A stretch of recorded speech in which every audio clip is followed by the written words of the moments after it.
Assalamualaikum warahmatullahi wabarakatuh. Innal hamdalillah nahmaduhu wa nasta'inuhu wa nastaghfiruh wa na'udzu billahi min shururi anfusina wa min sayyiati a'malina. Man yahdihillahu fala mudilla lahu wa man yudlil fala hadiya lahu. Asyhadu an la ilaha illallah wahdahu la syarika lahu wa asyhadu anna Muhammadan 'abduhu wa rasuluh. Allahumma shalli wa sallim wa zid wa barik wa an'im ala nabiyyina wa rasulina Muhammad sallallahu alaihi wasallam. Para akhwat wa ummahat yang dimuliakan Allah tabaraka wa taala, pagi ini melanjutkan apa yang telah kita baca sebelumnya dari pembahasan al-ibhaj, hadis-hadis yang berkaitan dengan akidah dan manhaj. Dan pada pertemuan yang lalu kita membahas tentang berkaitan kewajiban mengikhlaskan amalan semata-mata hanya untuk Allah tabaraka wa ta'ala dan memurnikan tauhid kita, menjauhkan dari segala kesyirikan. Kemudian pada hadis nomor 2, bab tingkatan agama. Dari bab ini kita tahu bahwa agama bertingkat-tingkat. Artinya Islam ini ada perkara yang diajarkan oleh Nabi sallallahu alaihi wasallam dan bertingkat-tingkat. Kemudian kita baca pada hadis yang kedua ini, hadis dari Umar bin Khattab radhiyallahu anhu. An Umar bin Khattab radhiyallahu anhu qala: "Bainama nahnu 'inda Rasulillah sallallahu alaihi wasallam dzata yawmin اطلع علينا رجل شديد بياض الثياب شديد سواد الشعر لا يرى عليه أثر السفر ولا يعرفه منا أحد حتى جلس إلى النبي صلى الله عليه وسلم فأسند ركبتيه إلى ركبتيه ووضع كفيه على فخذيه وقال: يا محمد أخبرني عن الإسلام. فقال رسول الله صلى الله عليه وسلم: الإسلام أن تشهد أن لا إله إلا الله وأن محمد رسول الله وتقيم الصلاة وتؤتي الزكاة وتصوم رمضان وتحج البيت إن استطعت إليه سبيلا.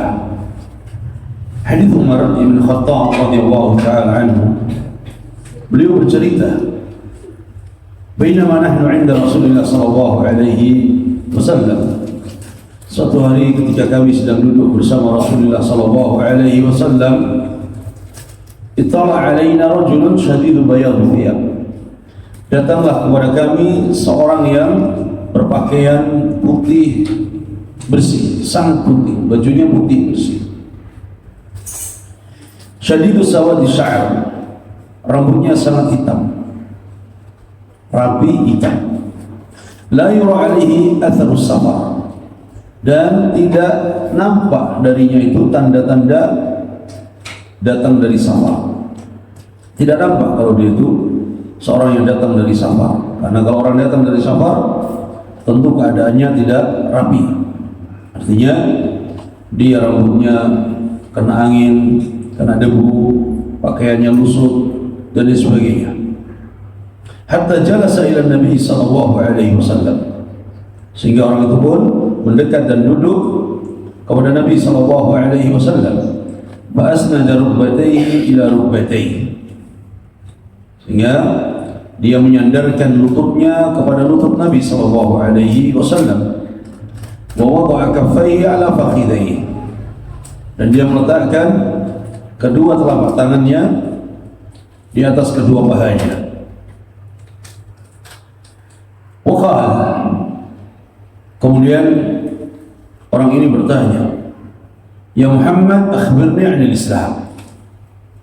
Wahai Muhammad, kabarkan kepadaku tentang Islam. Apa itu Islam? Faqala Rasulullah sallallahu alaihi wasallam, maka Rasulullah sallallahu alaihi wasallam menjawab, "Al-Islam an tashhadu an la ilaha illallah wa anna Muhammadar Rasulullah." Islam adalah bersaksi bahwa tidak ada sembahan yang berhak diibadahi kecuali Allah, dan bahwa Muhammad adalah utusan Allah. Ini yang pertama adalah bukti tentang keislaman seorang. Bisa dihukumi secara zahir seorang itu muslim adalah ketika dia mengucapkan dua kalimat syahadatain wa tuqimus shalah, dan mendirikan salat. Ini alamat dan bukti seorang muslim yang mendirikan salat. Jadi kewajiban yang paling agung setelah syahadatain. Wa tu'tiyaz zakah, dan membayar zakat. Wa tasum Ramadan, berpuasa di bulan Ramadan. Wa tahajjal bait in istata'ta ilaihi sabila, dan berhaji ke Baitullah jika engkau mampu untuk melaksanakannya. Kalau sadaqta, orang ini pun membenarkan, sadaqta, benar apa yang telah engkau sampaikan wahai Muhammad. Qala fa'ajibna lah yas'aluhu wa yusaddiquhu. Kata Umar bin Khattab yang bercerita, kami heran orang ini bertanya dan orang ini pun membenarkan jawaban Nabi. Qala fa akhbirni 'anil iman. Orang ini bertanya lagi, jelaskan kepadaku tentang iman. Qala an tu'mina billah wa malaikatihi wa kutubihi wa rusulihi wal yawmil akhir wa tu'mina bil qadari khairihi wa sharrihi. Iman adalah beriman kepada Allah, kepada para malaikatnya, kepada kitab-kitabnya, para rasulnya, dan hari akhir. Wa tu'mina bil qadari khairihi wa sharrihi, serta beriman kepada takdir yang baik maupun yang buruk. Qala sadaqta.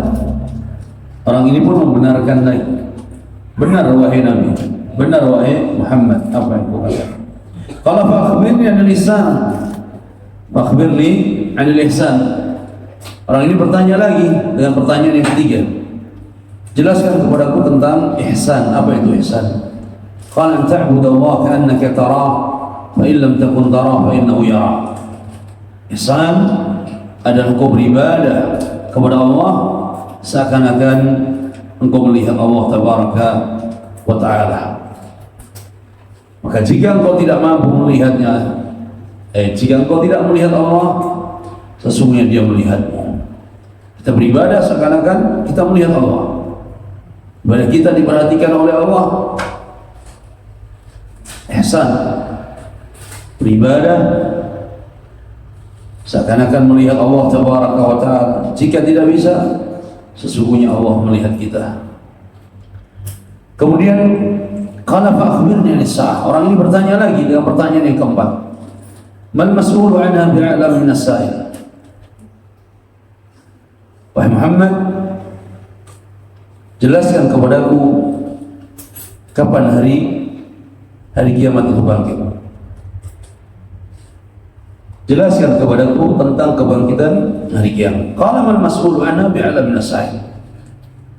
Nabi mengatakan, Nabi menjawab, tidaklah orang yang ditanya lebih tahu daripada penanya. Tidaklah orang yang ditanya lebih tahu daripada yang bertanya. Qala fa akhbirni 'an amaratiha. Orang ini bertanya lagi, jelaskan kepadaku tentang tanda-tanda hari kiamat. Qala an talida al-amatu rabbataha wa an tara al-hufata al-'urata al-'alata ri'a 'asha yatatawaluna fil bunyan.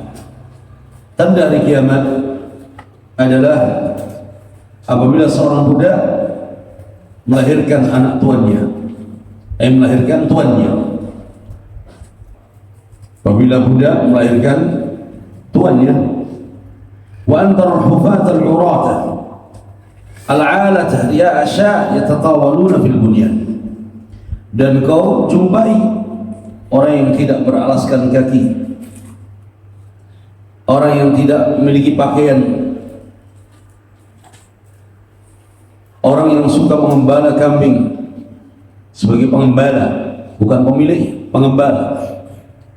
Tapi dia bermegah-megahan dia dalam membangun bangunan yang tinggi.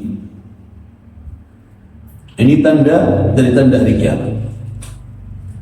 Budak melahirkan tuannya. Kudawati orang yang tidak memiliki alas kaki, orang yang tidak memiliki pakaian, tukang pengembala kambing, mananya orang miskin, tapi mereka berlomba-lomba di dalam bangunan. Qala thumma intalaqa wa labithu maliyah. Kemudian orang itu pergi. Orang itu kemudian pergi. Kata Umar, falabithu maliyah. Kami pun duduk dan kami masih heran. Gimana orang itu bertanya, kemudian orang itu membenarkan. Orang itu bertanya, Nabi mengatakan, mal mas'ulu anha bi'alam minas sa'il. Tidaklah yang ditanya lebih tahu daripada orang yang bertanya. Thumma qala li, kemudian datang Nabi, kemudian Nabi bertanya kepada Umar, ya Umar, atadri man as-sa'il? Wahai Umar, tahukah engkau siapa penanya itu? Siapa yang bertanya tadi, wahai Umar? Qultu Allah wa rasuluhu a'lam. Kata Umar, Allah dan Rasulnya yang lebih mengetahui siapa dia. Qala fa innahu Jibril ataakum yu'allimukum dinakum. Maka Nabi menjawab, sesungguhnya yang datang bertanya tadi adalah Jibril, datang mengajarkan kepada kalian agama kalian, datang untuk mengajarkan agama kalian kepada kalian. Hadis ini diriwayatkan oleh Imam Al-Bukhari di dalam sahihnya dan juga Al-Imam Muslim di dalam sahihnya. Dan ini lafaz di dalam Sahih Muslim. Di dalam Sahih Bukhari hadis ini diriwayatkan oleh Abi Hurairah, dari jalur Abi Hurairah. Adapun dalam Sahih Muslim hadis diriwayatkan dari Umar bin Khattab, dan ini adalah lafaz yang diriwayatkan oleh Imam Muslim dalam sahihnya. Kemudian para akhwat, para ummahat yang dimuliakan Allah, kita ambil faedah dari hadis yang kedua ini secara singkat. Faedah yang pertama, bahwa hadis ini merupakan hadis yang agung dan landasan untuk seluruh pokok-pokok agama dalam keyakinan dan amaliyah. Karena hadis ini menjelaskan amalan-amalan zahir dan batin. Pada jawaban Nabi SAW tentang Islam, maka itu menunjukkan amalan zahir, mengucapkan dua kalimat syahadatain, salat, zakat, puasa, haji, ini amalan-amalan zahir. Dan pada jawaban Nabi tentang iman, beriman kepada Allah, malaikatnya, kitabnya, rasulnya, dan sebagainya, itu semua adalah amalan batin. Kemudian Al-Hafidh Abu Abbas Al-Qurtubi rahimahullah, ini beliau bukan Al-Imam Al-Qurtubi penulis kitab tafsir, beda, sama-sama Qurtubi tapi bukan. Beliau ini lebih ahli di bidang hadis. Adapun Qurtubi, Al-Imam Qurtubi pemilik tafsir, adalah kitab Al-Jami' atau Jami' di Ahkam Al-Quran, kitab tafsir Al-Imam Al-Qurtubi. Adapun beliau ini adalah ahli di hadis. Al-Hafidh Abu Abbas Al-Qurtubi rahimahullah berkata, hadis ini pantas disebut sebagai Ummus Sunnah, induknya sunnah, karena mencakup berbagai jumlah ilmu sunnah. Sebagaimana surat Al-Fatihah dinamakan dengan Ummul Quran, karena mencakup berbagai makna isi Al-Quran. Jadi hadis Umar bin Khattab ini kita dapati dari tentang Islam, rukun Islam, tentang iman, rukun iman, tentang ihsan, rukun ihsan, kemudian ditambah dengan beberapa tanda hari kiamat. Ini menunjukkan bahwa hadis ini adalah landasan utama di dalam beragama, landasan utama di dalam beragama, landasan utama di dalam beramal, zahir dan batin, sehingga disebut dengan Ummus Sunnah, induknya sunnah. Kemudian yang ketiga, Syekh Utsaimin rahimahullah, beliau berkata di dalam hadis ini terdapat faedah yang sangat banyak Jika seorang ingin mengumpulkan faedah dari hadis ini secara mantuk, ya, dan secara mafhum, baik secara tekstual atau kontekstual dan isyarat, niscaya artinya kalau seorang mau mengumpulkan faedah-faedah dari hadis ini tadi, baik secara mantuk, secara mafhum dan isyarat, niscaya akan menjadi satu jilid tebal, satu hadis. Dan ini telah dilakukan oleh para ulama, ya, disebut dengan syarh hadis Jibril, syarah hadis Jibril. Tapi cukup kita sebutkan secara ringkas dari faedah yang dapat kita petik. Di antaranya, kata Syekh Utsaimin, pertama, hadis ini menjelaskan akhlak Nabi SAW yang begitu mulia. Beliau mau duduk bersama para sahabatnya. Ini adalah bentuk akhlak yang mulia, ya, tidak menjauh dari para sahabatnya. Tidak karena Nabi seorang pemimpin, seorang Rasul, kemudian menjauh. Apa istilah orang kita? Ya, gengsi lah maksudnya, ya. Jaim lah mau kumpul bareng sama murid atau sama sahabatnya. Tidak. Ini bukti akhlak Nabi yang mulia. Beliau mau duduk bersama para sahabatnya, bukan duduk menyendiri sambil menganggap dirinya lebih tinggi derajatnya dari mereka. Tidak pernah dilakukan demikian oleh Nabi. Bahkan Nabi makan pun bareng para sahabat, minum pun dari apa? Dari gelas yang sama atau dari cangkir yang sama para sahabat. Ya, dan dilakukan oleh Nabi SAW. Kemudian yang kedua, murid-murid beliau, murid-murid boleh duduk bersama gurunya. Para murid boleh, hukum asalnya duduk bersama gurunya, dan siapa saja yang lebih tinggi derajatnya. Tapi dengan syarat tidak membuang-buang waktu gurunya dan orang yang lebih tinggi keilmuannya. Artinya, para murid boleh dia, ya, ngobrol bersama gurunya, duduk bareng bersama gurunya, mungkin dia bepergian, ya, bersama gurunya, selama dia tidak membuang-buang waktu gurunya, ya. Jadi tidak kemudian menjauh dari murid, ya, tetapi dia atau Nabi SAW mencontohkan mau bergaul dengan para sahabat sebagai murid-muridnya. Ketiga, sesungguhnya para malaikat bisa saja berubah wujud ke bentuk yang lain, sebagaimana Jibril menampakkan dirinya di hadapan Nabi SAW dalam wujud manusia. Jadi Jibril ini malaikat. Wujud asli Jibril punya sayap tidak? Punya sayap. Ratusan sayapnya Jibril, besar. Makanya ketika Nabi pertama melihat Jibril pada saat turun wahyu Iqra, Nabi ketakutan. Kemudian,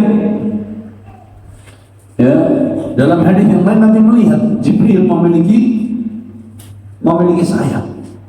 Tetapi ketika datang di saat ini, Jibril datang dalam wujud manusia yang tampan, bersih, rapi. Kemudian yang keempat, wajib menjaga adab kepada guru sebagaimana contohkan Jibril, yaitu duduk di hadapan Nabi SAW dengan sopan untuk menimba ilmu dari beliau. Ini yang perlu kita terus untuk diingatkan. Kadang-kadang majelis ilmu, ya, kurang keberkahannya disebabkan adab para murid kepada gurunya yang kurang. Sebagian pada saat di majelis ilmu, ya, sibuk dia ngobrol dengan temannya, sibuk dia main HP, ya, bahkan foto-foto. Ini beberapa laporan Anda dapatkan, lagi hadir kajian foto-foto. La ilaha illallah.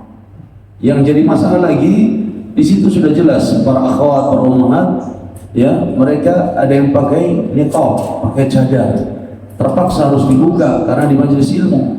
Tapi disayangkan ketika majelis tersebut tidak aman dari kamera, akhirnya tidak membuat nyaman. Nah, ini jangan, ya. Begitu juga, adab yang lainnya yang harus dijaga. Kemudian yang kelima, bolehnya tauriyah, menyebut kata yang memiliki dua makna, sebagaimana ucapan Jibril ketika Jibril mengatakan wahai Muhammad.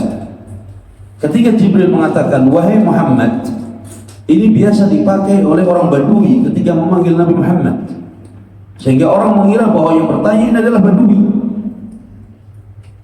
Tapi Baduinya apa? Rapi, bersih, ya. Karena tidak ada yang berani kemudian manggil ya Muhammad, kecuali kebiasaan orang-orang Badui. Kemudian yang keenam, keutamaan Islam. Seyogianya ini menjadi pertanyaan pertama yang ditanyakan. Sebab itulah Nabi jika mengutus utusan untuk berdakwah, maka yang pertama kali beliau perintahkan adalah agar selalu memulai dakwahnya dengan mengajak untuk bersyahadat bahwa tidak ada sembahan yang berhak diibadahi selain Allah dan bahwa Muhammad adalah utusannya. Ini pertanyaan yang pertama ditanyakan Jibril, dan ini adalah misi dakwah pertama Nabi dan misi dakwah para sahabat ketika diutus Nabi SAW. Jadi Islam yang ditanyakan, Islam yang diajarkan, Islam ya yang didakwahkan, dan yang pertama adalah syahadatainnya. Yang pertama adalah berkenaan dengan tauhidnya, tauhid kepada Allah, mentauhidkan Allah dalam ibadahnya, tauhid kepada Nabi, menjadikan Nabi satu-satunya untuk dicontoh di dalam beribadah. Kemudian yang ketujuh, Islam dan iman tidak sama. Karena Jibril bertanya, beritahukan kepadaku tentang Islam. Kemudian ia juga bertanya, beritahukan kepada tentang iman. Ini menunjukkan keduanya apa? Berbeda. Keduanya berbeda. Terkait perbedaan ini, kami katakan sebagaimana perkataan salaf. Para ulama salaf mengatakan, jika iman disebut sendirian, maka Islam masuk di dalamnya. Dan jika Islam disebut tersendiri, maka iman masuk di dalamnya. Jadi ketika seorang bertanya tentang Islam, maka mencakup di sana adalah ketika seorang mengucapkan tentang Islam adalah iman juga. Ketika menyebut iman, maka termasuk di dalamnya adalah Islam. Adapun jika keduanya sama-sama disebut, maka kedua kata ini memiliki arti yang berbeda. Islam berarti amalan-amalan zahir dari perkataan lisan, perbuatan anggota badan. Sedangkan iman berarti amalan batin dari keyakinan hati dan amalan hati. Jadi kalau disebut satu berarti semuanya masuk. Kalau disebut dua-duanya berarti memiliki makna tersendiri. Kemudian yang kedelapan, siapa yang mengingkari satu saja dari rukun iman yang 6, maka dia kafir. Karena mendustakan apa yang telah disampaikan Rasulullah SAW. Jadi mengingkari satu daripada rukun iman, maka dia kafir. Sama, mengingkari satu dari rukun Islam juga kafir. Mengingkari satu rukun dari rukun Islam dan rukun iman ini, maka dia kafir. Kemudian yang ke-9, kiamat adalah hal yang besar. Sebab itulah tanda-tandanya telah diberitakan kepada manusia agar mereka mempersiapkan diri menghadapinya. Semoga Allah Subhanahu wa taala mengkaruniakan kepada kita semua kesiapan menghadapinya. Kalau memang harus menghadapi, mudah-mudahan kita tidak sampai menghadapi fitnah-fitnah di hari akhir.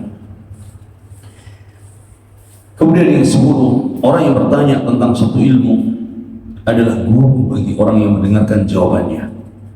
Karena Nabi SAW bersabda, sesungguhnya ia adalah Jibril datang kepada kalian untuk mengajarkan agama kalian. Padahal sebenarnya yang mengajarkan adalah Nabi SAW. Tetapi karena sebab pertanyaan Jibril, maka disitulah Jibril disebut sebagai muallim atau guru.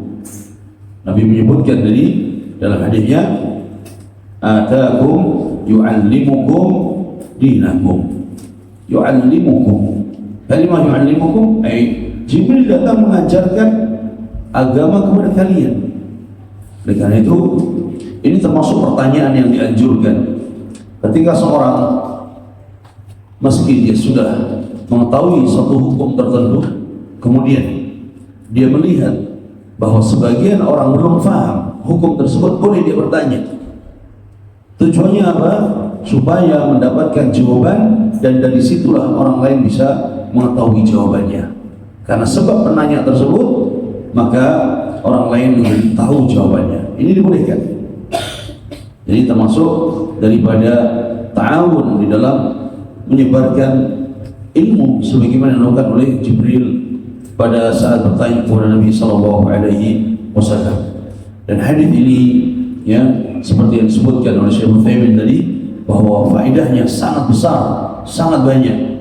Karena para ulama ketika menyebutkan hadis ini, para ulama menyebutkan tentang penjelasan rukun Islam satu persatu.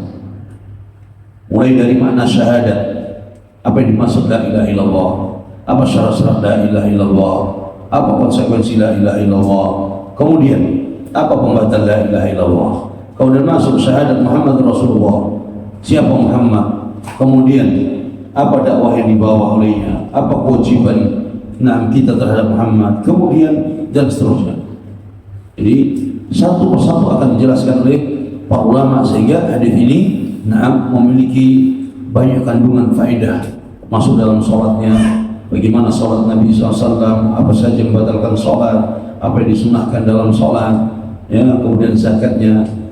Jadi apa yang disampaikan oleh Imam Abu Abbas Al-Qurtubi bahwa hadis ini adalah ummus sunnah, induknya sunnah, induknya agama.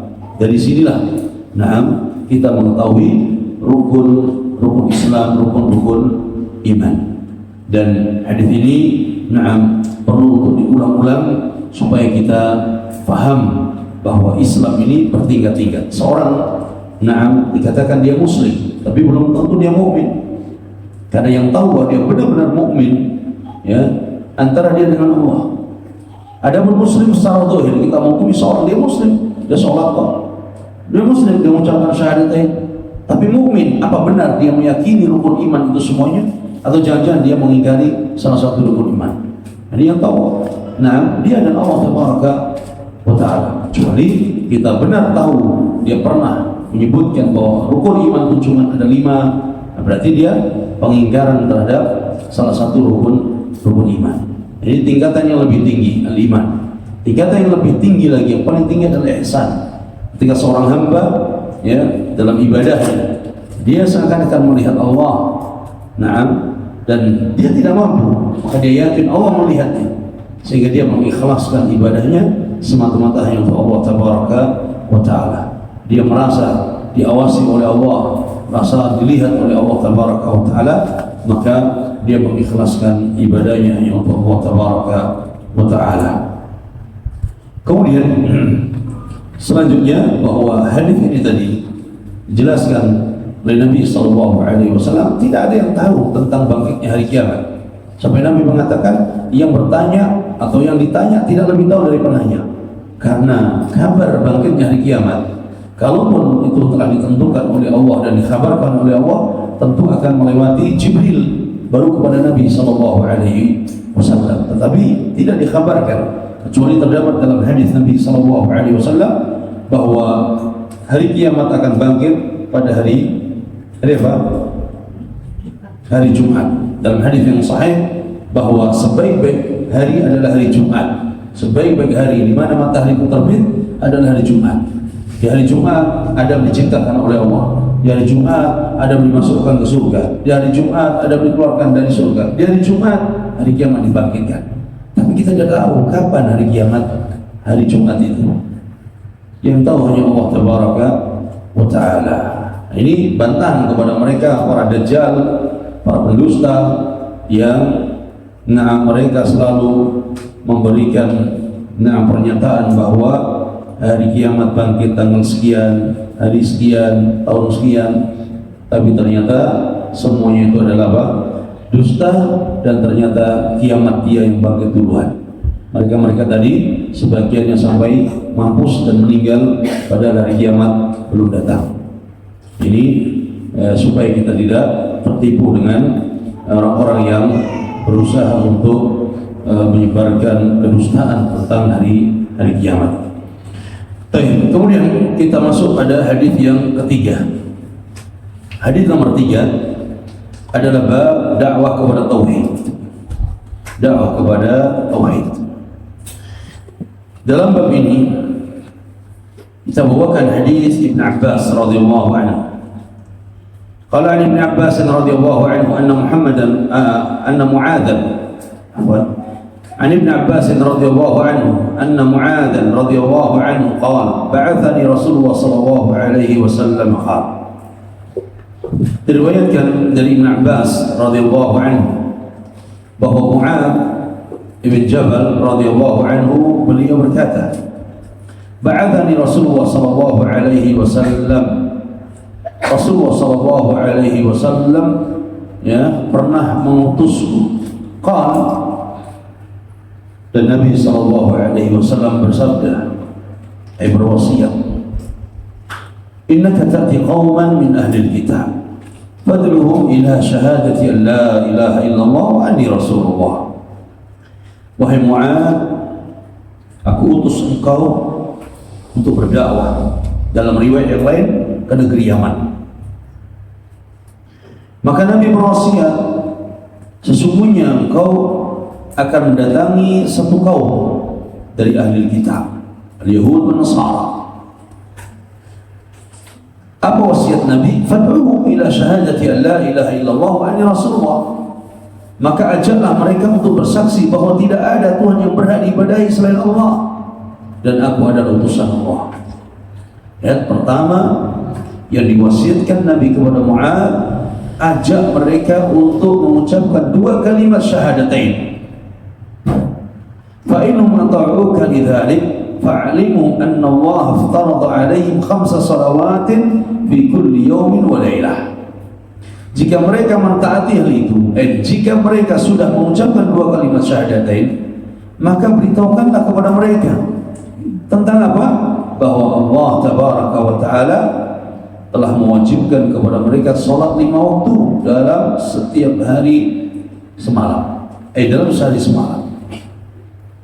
Jadi yang pertama yang didakwakan adalah syahadatain, karena ini adalah kunci seorang masuk Islam, kunci seorang masuk Islam, kunci seorang masuk surga, dua kalimat syahadatain. Kalau mereka sudah mengucapkan dua kalimat syahadatain, sampaikan bahwa Allah mewajibkan salat 5 waktu sehari semalam, setiap hari, di waktu pagi, di waktu siang, di waktu sore, di waktu malam. Sampaikan, jelaskan ada 5 waktu salat. Fa in mata'uka lidzalik, jika mereka mentaatimu dalam hal itu, mereka mau salat, fa'alimhum anna Allah aftarada 'alaihim shadaqatan, beritahukan bahwa Allah telah mewajibkan kepada mereka untuk bayar sedekah di sini, yaitu apa? Zakat. Tukhadhu min aghniyaihim faturaddu fi fuqaraihim. Yang zakat itu diambil dari orang kaya mereka, orang kaya di antara mereka. Faturaddu fi fuqaraihim, lalu dibagikan kepada orang-orang fakir di antara mereka. Jadi zakat diambil dari harta orang kaya, diberikan kepada orang miskin. Fa in mata'u lidzalik, jika mereka mentaati hal itu, mereka patuh terhadap perintah zakat, fa iyyaka wa karaima amwalihim, maka jauhilah harta mulia mereka. Hati-hati dari harta mahal yang mereka miliki. Jadi tidak boleh kita ketika menjadi petugas zakat, panitia zakat, amil zakat, kemudian yang dipilih adalah harta yang termahal milik orang kaya. Tidak. Jauhi, kata Nabi, wattaqi da'watal mazlum fa innahu laysa bainaha wa bainahu hijab. Dan terakhir Nabi berwasiat, dan takutlah kamu terhadap doa orang yang terzalimi, karena tidak ada penghalang antara ia dan Allah Subhanahu wa taala. Hadis ini diriwayatkan oleh Imam Bukhari dan Muslim di dalam sahihnya, dan ini lafaz Imam Muslim. Ini jelas hadis ini tentang masalah dakwah kepada tauhid yang menjadi prioritas utama, menjadi tema utama, menjadi agenda utama bagi seorang dai dan bagi seorang muallim yang mengajarkan agama dalam berkaitan dengan tauhid dan akidah. Faedah dari hadis yang ketiga ini, yang pertama, Hadis ini menjelaskan tentang langkah-langkah yang harus ditempuh oleh para dai yang menyeru kepada agama Allah, yaitu pertama kali wajib baginya mendakwakan akidah dan tauhid.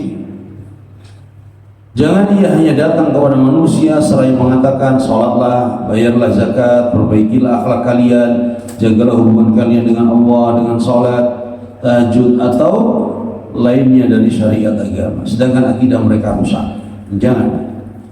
Ketika kita berdakwah, maka yang pertama kita benahi dan kita dakwakan adalah akidah dan tauhid. Ketika kita menginginkan kebaikan bagi orang tersebut, maka kebaikan itu sumber utama dan fondasi utama dari tauhid dan akidah, bukan di sholatnya. Bukan di sholatnya. Ketika akidah dan tauhidnya benar, maka sholatnya akan benar. Sebaliknya, akidah dan tauhidnya rusak, ya, meskipun sholatnya secara zahir masya Allah rajin, masya Allah sesuai sunnah, tetapi akidah dan tauhidnya rusak, maka sia-sia semuanya. Sehingga di sini bahwa langkah pertama adalah mendakwahkan tauhid dan membenahi tauhid serta menyebarkan dakwah tauhid. Kedua, amalan apa saja yang dikerjakan manusia jika akidah dan tauhidnya rusak, maka tidak akan bermanfaat. Ingat, tidak akan bermanfaat. Kenapa? Karena batal. Ketika tauhidnya rusak, batal ibadahnya, batal amalannya. Bahkan amalannya ikut rusak. Sebagaimana hal yang lumrah bahwa orang yang ingin membangun rumah, ia akan mulai dengan fondasi dan menguatkannya, karena akan ditumpangi oleh bangunan di atasnya. Sedangkan jika fondasi tersebut tidak kokoh dan benar, niscaya akan merusak bangunan dan menghancurkannya. Nih, fondasi utama agama seorang adalah di akidah dan tauhidnya. Sebagaimana ya, bangunan harus memiliki fondasi yang kuat supaya bangunan itu kokoh dan kuat. Kemudian yang ketiga, perumpamaan orang yang tidak memiliki akidah dan tauhid yang benar, maka ia tidak memiliki fondasi kuat dalam beragama, sehingga bangunannya seperti bangunan di atas air yang tidak akan kuat selamanya. Bangunan di atas air tidak kuat selamanya. Berbeda dengan ketika bangunan tersebut memiliki fondasi. Kemudian yang keempat, inti dakwah para rasul adalah memprioritaskan akidah dan tauhid. Karena dengan benarnya akidah dan tauhid, maka akan diterima semua amalan hamba. Sebagaimana firman Allah, "Wa laqad ba'atsna fi kulli ummatin rasula an i'budu Allah wajtanibut taghut." Dan sungguh kami telah mengutus rasul pada tiap-tiap umat untuk menyerukan beribadahlah kepada Allah saja dan jauhilah taghut, yaitu sembahan selain Allah tabaraka wa taala. Ini contoh dari para nabi dan rasul. Dakwah mereka perhatian terhadap tauhid, perhatian terhadap akidah. Kemudian yang kelima, siapa saja yang berdakwah dan tidak memulai dakwahnya dengan tauhid serta tidak perhatian kepada akidah, maka dakwahnya pasti gagal dan tidak menghasilkan apapun. Adapun yang mengajak kepada akidah dengan menjelaskan dan mengajarkan akidah kepada umat, maka mereka itulah para dai yang memberi manfaat kepada hamba-hamba Allah dan negerinya. Nah, dakwah apabila tidak diawali dan tidak memiliki prioritas terhadap tauhid dan akidah, maka pasti dakwah ini gagal, tidak menghasilkan apa-apa, bahkan membuat kerusakan lebih besar. Ya, karena menyimpang dari ajaran Nabi SAW dalam berdakwah. Karena itu ukuran dakwah itu, bukan dilihat daripada jumlah pengikutnya, bukan dilihat daripada jumlah anggotanya, ya, tapi bagaimana mereka itu mengenal Allah, mereka mengenal Rasulnya, mereka bisa beribadah dengan benar seperti yang diajarkan oleh Nabi SAW. Mereka bisa menjaga tauhid dan akidahnya. Ini adalah dakwah yang hak. Ada berdakwah yang tidak perhatian kepada akidah dan tauhid, ya, kita melihat gagal dan gagal, rusak dan merusak. dan merugi. Lihat sebagai contoh dakwah Ikhwanul Muslimin yang disingkat dengan IM, dakwah Ikhwanul Muslimin, dakwah pergerakan yang sudah berdiri 100 tahun sampai hari ini. Apa manfaat yang bisa didapatkan oleh umat dan oleh negeri-negeri kaum muslimin? Yang ada adalah kerusakan dan kerusakan, yang ada adalah kerugian dan kerugian.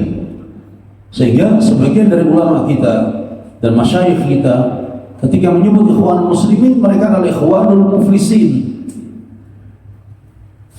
Kenapa muflis? Karena mereka rugi. Mereka merugi. Dakwah mereka 100 tahun lebih, tapi mereka tidak memberikan athar, pengaruh yang baik terhadap umat dan negerinya. Kerusakan demi kerusakan, pertumpahan darah di mana-mana. Ya, ini terjadi. Kemudian selanjutnya yang keenam, Syekh Utsaimin rahimahullah mengatakan, iman tidak akan sempurna kecuali jika menyeru kepada tauhid. Karena seorang yang jujur dalam akidahnya pasti dia akan menyeru kepada tauhid dan akidah. Ingat, iman seorang tidak sempurna kecuali dia mendakwakan tauhid. Ya, seorang yang jujur dalam akidah, jujur dalam akidahnya dan manhajnya, pasti dia akan menyeru kepada tauhid dan akidah. Berdakwah kepada kalimat tauhid adalah kesempurnaan tauhid. Orang yang menyeru kepada tauhid, ini adalah kesempurnaan tauhid. Sedangkan para dai terbagi menjadi dua. Ingat, para dai terbagi menjadi dua. Yang pertama, dai yang menyeru kepada Allah Tabaraka wa Ta'ala, ad-du'atu ila Allah, para dai yang menyeru manusia untuk kembali kepada Allah. Yang kedua, ad-du'atu ila ghairillah, para dai yang menyeru kepada selain Allah. Para dai yang menyeru kepada selain Allah ini bermacam-macam. Ada dai yang mengajak manusia, menyeru manusia kepada organisasinya saja. Ada dai yang menyuruh manusia, mengajak manusia untuk mengkultuskan dirinya, mengagungkan dirinya, mengkultuskan dirinya saja. Ada dai yang menyuruh manusia, mengajak manusia kepada pintu jahanam, menyeru kepada bid'ah-bid'ah, menyeru kepada kufuran. Ini adalah du'atun ala abwabi jahannam, kata Nabi sallallahu alaihi wasallam. Para dai yang menyeru kepada pintu-pintu jahannam. Siapa yang mengikuti seruannya, siapa yang mengikuti dakwahnya, maka akan dijebloskan ke dalam jahannam, kata Nabi sallallahu alaihi wasallam. Maka dai yang menyeru kepada Allah, dialah dai yang ikhlas dalam dakwahnya, karena ia ingin menghantarkan manusia sampai kepada Allah. Sedangkan dai yang menyeru kepada selain Allah adalah menyeru kepada manusia, menyeru manusia kepada dirinya sendiri. Dai yang menyeru kepada selain Allah adalah menyeru manusia kepada dirinya sendiri. Zahirnya menyeru kepada kebenaran, tapi hakikatnya agar dirinya diagungkan dan dihormati manusia.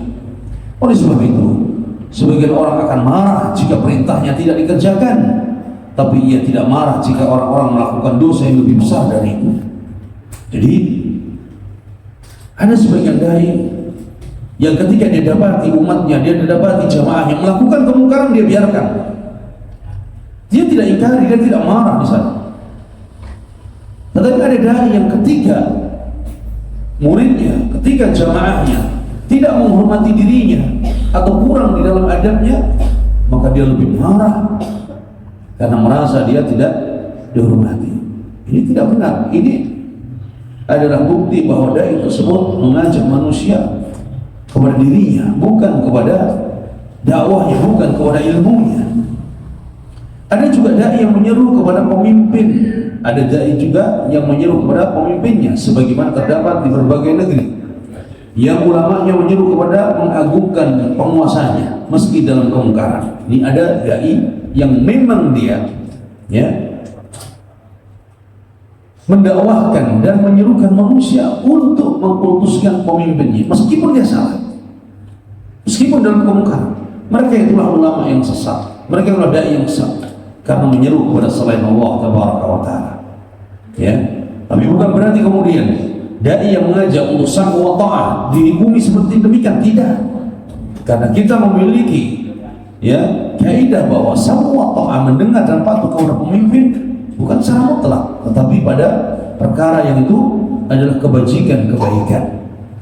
Barang siapa yang berdakwah kepada Allah Subhanahu wa ta'ala, kemudian ia melihat manusia lari darinya, maka janganlah ia menyerah dan bosan kemudian meninggalkan dakwah. Karena sesungguhnya Rasulullah SAW telah mewasiatkan kepada Ali bin Abi Thalib, berjalanlah dengan perlahan. Demi Allah, jika Allah memberi hidayah kepada seorang melalui usahamu, maka itu lebih baik daripada unta merah. Lan yahdi Allah bika rajulan wahidan khairun laka min humrin na'am. Artinya bahwa orang yang berdakwah kepada Allah, kemudian ada yang mengikuti dakwahnya meski satu orang saja, maka cukup baginya. Tapi jika tidak ada yang menerima dakwahnya, maka ia telah berlepas diri dari tanggung jawab. Jadi ketika seorang berdakwah, bukan yang dicari adalah supaya manusia mengikuti dia, bukan pula supaya memperbanyak orang yang mengikuti dakwahnya, tidak. Tapi tujuan dia berdakwah menyampaikan risalah, menyampaikan syariat, menyampaikan tauhid, menyampaikan ajaran yang dibawa oleh Nabi. Adapun ada yang mengikuti dakwahnya satu orang, ada yang mengikuti dakwahnya dua orang, ada yang menerima dakwah tersebut sehingga dia berubah mengenal Allah satu dua orang, maka itu lebih baik.